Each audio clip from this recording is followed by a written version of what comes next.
Hi, I'm Phil DeVol, and today I'm going to be interviewing Mike Simon. Say hi, Mike. And Hey, Joey everybody. Yarber. Yeah. Uh, they're Hey, with Phil. what we often think of as Simon Solutions. Sometimes we think of them as the charity tracker guys.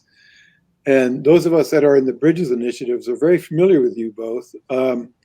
You've been to a lot of our conferences, and we've seen you in the hallways and talked with you and had dinners with you. And I had the pleasure of doing an online conference that you did a few weeks ago. And I have to say that what I thought of your work has just exploded totally. Uh, I think most of us think of you in terms of the work you do with Getting Ahead and the charity tracker reports that you churn out for us on the development of resources and stability indicators and return on investment and those kind of things. And what I found out was that you've been building really sophisticated collaboratives, really healthy, amazing collaboratives that have engaged people from all sectors. So it was a great experience for me to sit in on your conference. And I think that our Bridges sites need to know what you're doing. You're in 2,000 cities in the US, and we're in a lot of places too. And I think that if we understand what you're doing and can play into that and help out with it and are totally aware, we can help those collaboratives too by the common language that we offer. You know, in the work that we do, we can be working on this together in a way, but making and strengthening all of the work that's being done in both of our sites and your sites. So I just have a few questions for you that I hope will uh, inspire Bridges folks to attend a webinar that we hope you'll do for us in the near future. So my first question is, so if you were to just say, what's an overview of the best ideas and the things that have happened here of late? Give us a snapshot of that so that Bridges people can go, oh wow, I see what's going on. Oh boy, that's a good question, and try to do that in just a couple of minutes would be impossible. But I will say this: that the one thing that we're wanting to do is to help all the helping agencies in the community learn how to connect, increase communication, cooperation among the other, be able to gain more respect and understanding of what each other does, thereby maybe increasing cooperation, and then move from more of a single focused approach to a community focused approach to alleviating poverty and hunger and health disparities in the community. And now we realize you can do that. And our technology is paving the way for community conversations that are leading toward the type of conversations that will lend itself to build collaboration among the private, the public, and the social sectors. And the ultimate goal is to increase the collective caring power of a community. I first saw your collaborative work take place in Stillwater, Oklahoma. And I think they brought in like 13 or 14. It's not a big city, but people from different sectors. And they began to do, much better work with the people that they were seeing, all of them seeing them one at a time. And all of a sudden, your methodology was able to coordinate all of that. I think that the new level that you're in right now is like Stillwater times 10. So what are the different things you're bringing to it?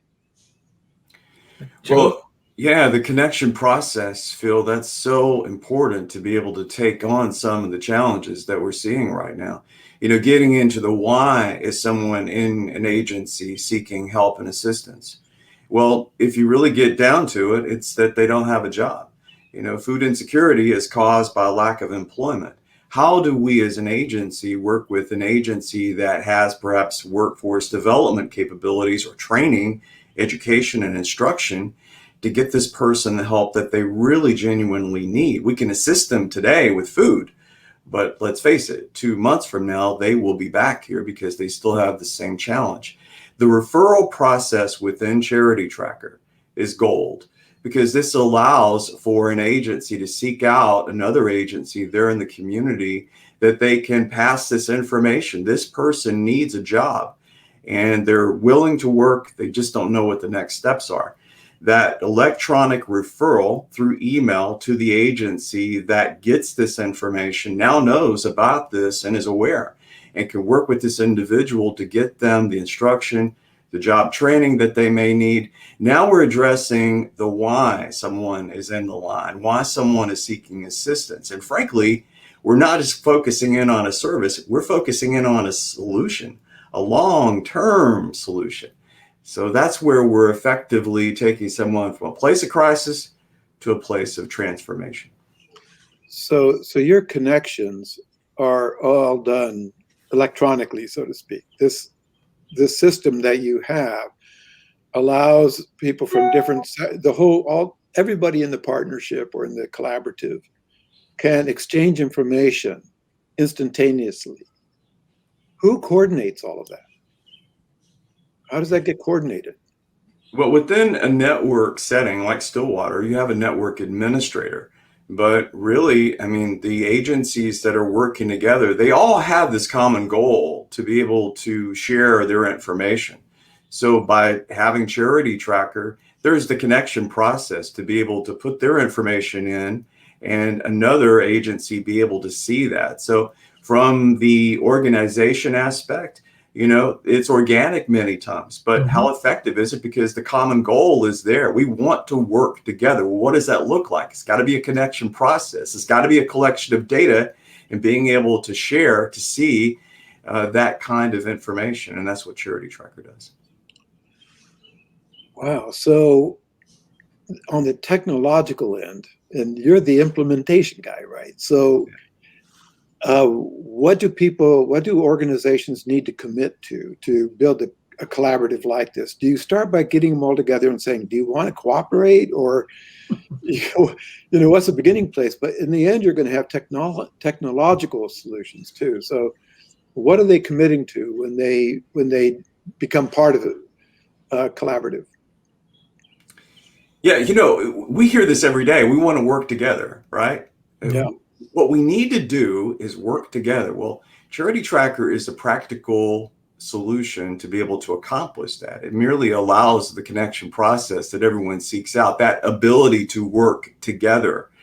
And in that regard, I think that our main goal as we bring Charity Tracker into a community is to engage those that are saying that.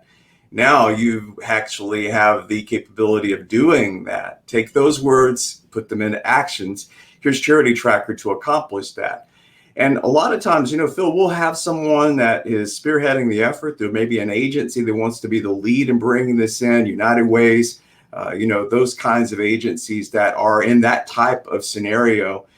You know, those are ones that, you know, perhaps will bring something like this in. But really, many times it starts out with just an agency with the best of intentions of being able to bring something in to work effectively together. And then that's where Charity Tracker is born. And what we find is that when people find out about the capabilities of doing this, and that this is a practical application, and that they're not going to be compromised in the integrity of that very valuable, confidential, private information on their clients, hey, let's give it a try. Let's see if this really will be effective in working together. And I think that what we hear back from our customers is that, yeah, this works and it's solving some of these challenges. So, yeah, you know, I noticed in the conversations that I sat in on, or the sessions I sat in on, that you had people there from government, you had people there from foundations, you had United Ways. All the big players in the communities seem to be buying in. How does that happen? How do you get to the United Ways and, you know, that level? Who brings them in? Well, it's kind of a grassroots thing, and that's what we found. There's really nobody going in there and pushing an agenda. It's a grassroots. When people use the technology and they find out of the enormous value of sharing information with others in the community. It just starts conversations that have never started before in communities, and people just say, let's sit down and talk, and let's see how that might work for my organization. And we would like to say, well, what is the secret sauce for this? And I think we learned many years ago, it's caring power. Mm-hmm. It's for those who care enough to act. We talk about a question that many people ask in communities, what's wrong and how do we fix it? Well, we're changing that conversation to what's possible and who cares enough to act. Mm-hmm. And it's the caring power that's really bringing these communities together. And they are saying, now, what's our Monday morning first steps? Mm-hmm. And we're finding it's Charity Tracker. Yep. So when you go in to a community and you might be invited by one or two organizations and they pick it up and begin to run with it and it grows slowly, or is there a process that you get them all in the room at once? How does it work to go into a community where people are interested? Well, that's a great question, Phil. And I think a successful launch of Charity Tracker is just like you said, get them all in the same room, because if we can do that, what we can accomplish is something very simple. This, if you will, peer pressure of, all right, are you going to do it? And there may be some reluctance. There may be some hesitance, right? And then it's like, well, all right, if you'll do it, I'll do it, right? Mm-hmm. But that creates an energy of, all right, so we're all in this together. And now we're starting out here with a few agencies that are core, if you will, from a caring power there within the community. And so these agencies, they start out there, maybe 4 or 5. But what we find is that others hear about what they're doing, and that word of mouth, that awareness, if you will, creates more of an interest, more of an awareness that past this point, everything is okay. We're not compromising the integrity of the client's data. This is not like Facebook.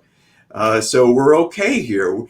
The main thing, I think, the big challenge that we find from a community type perspective is that fear of that, all right, are we going to be doing something that's going to be illegal, right? Yeah. Our system is HIPAA compliant. We abide by all the rules and regulations that is here in the United States. And even as we go throughout the world, we're finding we're not compromising on anyone's personal integrity of their information and data.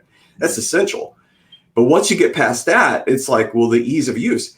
And that's something from a development perspective that we focused in on. We want to make this an empowering solution where it's not a challenge to put the information of a client or the assistance that's being provided into the system. So we've worked a lot on that front end. We have a saying here, Phil, if you can record it, you can report it. Okay. And in order to get the data out, you got to get the data in. So we work a lot on that front end. So people see the system and it's easy to use. That's a huge, huge reason why people love using Charity Tracker. And that's an essential part, frankly, of a successful Charity Tracker collaboration. Wow.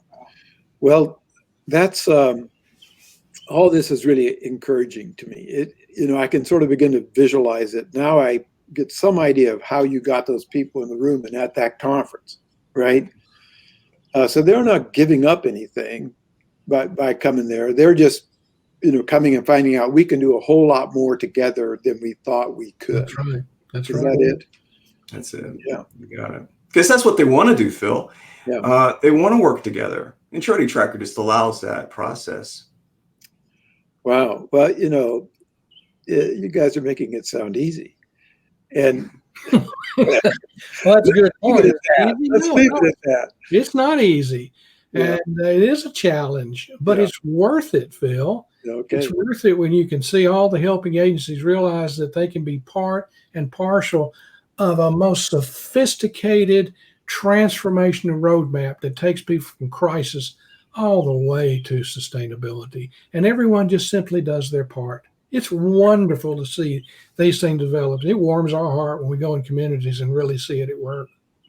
Well, Mike and Joy, let's leave it on that high note and go, we're going to have a webinar that you guys do, and it'll be 30, 40 minutes, and we're going to invite Bridges communities to come to it, right? And get a chance to really get a flavor of what you're doing, because we want to be part of that, and we want to contribute to it. So thank you both for joining me today. Thank you. Thank you, Phil. Thank